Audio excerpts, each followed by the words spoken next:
Welcome back. Now that you've mastered some of the fundamentals, we're going to dig into a branch of machine learning called supervised learning and apply it to a number of business problems. Our running example will be predicting sales for your business, but there are lots of other ways that we'll talk about using these techniques. This video is specifically going to clarify some different types of supervised learning, namely classification and regression, and is also going to introduce some of the techniques that will be showing up later in the section.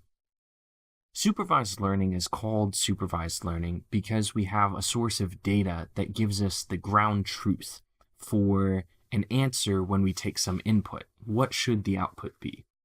The supervision comes from the data. It tells us what we should say in the specific instance that we get. Now, the kinds of inputs and outputs we take will determine the type of supervised learning we're doing. For example, let's say that someone tells me that I need to produce an output which is, say, the height of an animal. If the input is just the type of the animal, say it's a cat, the best I can probably do is estimate the mean height for a cat. So I might say, a household cat is 1/3 of a meter tall. And so these kind of summary statistics are what happen when our input is some kind of categorical variable. Things get a lot more interesting when we're taking real valued inputs, when we have information like this person spent this much time looking at this web page, they spent this much money on this product, they like this product, and this product, what are they likely to do next?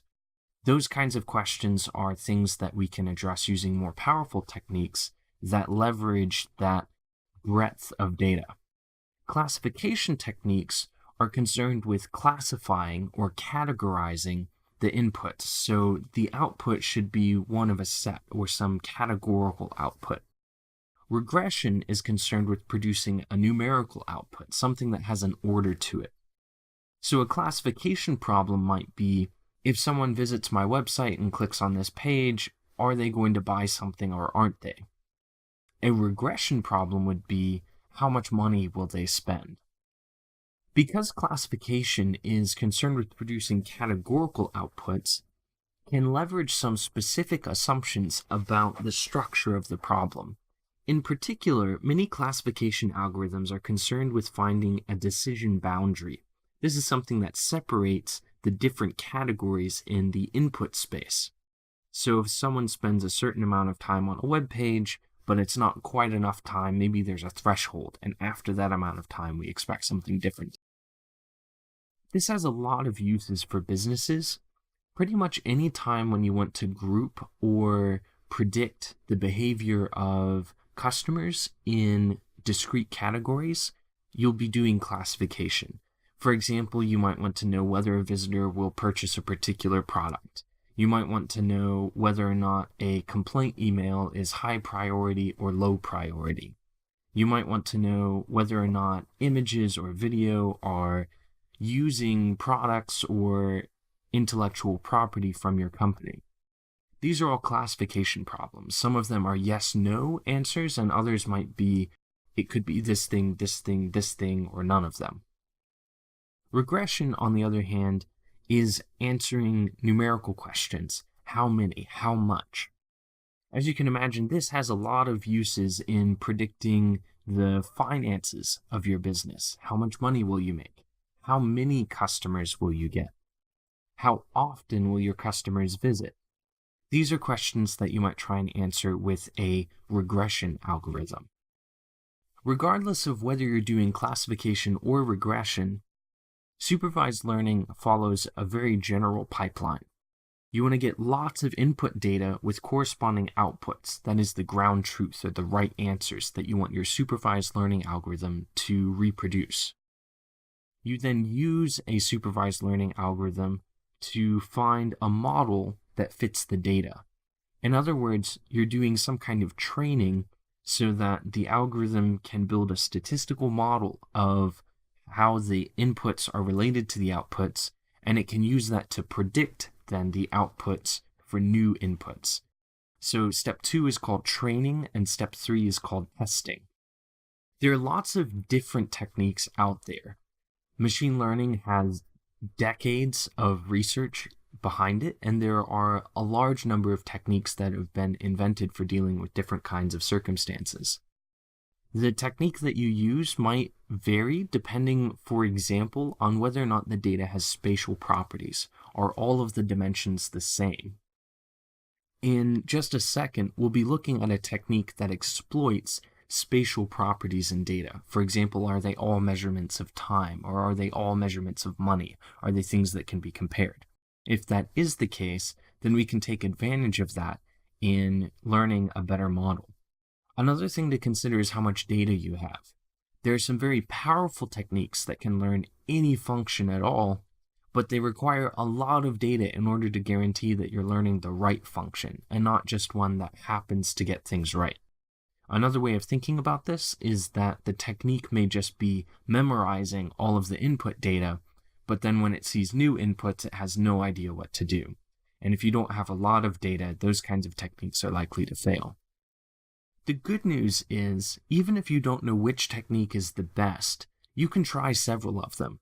Supervised learning techniques have a very similar structure in that they all consume training data and then can be applied to make predictions on new data or testing data.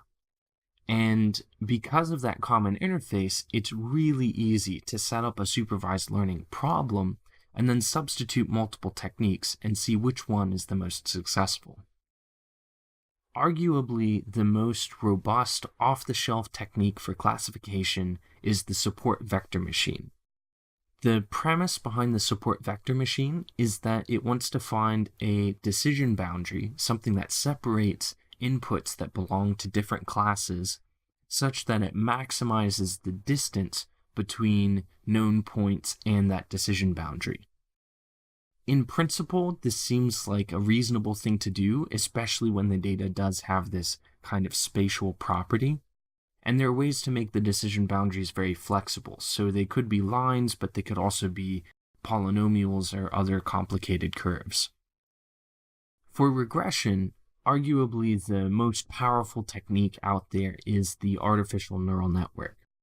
Artificial neural networks have a completely different principle from the SVM. Where the SVM had a geometric interpretation, the neural network is just searching across a space of ways of computing outputs given inputs.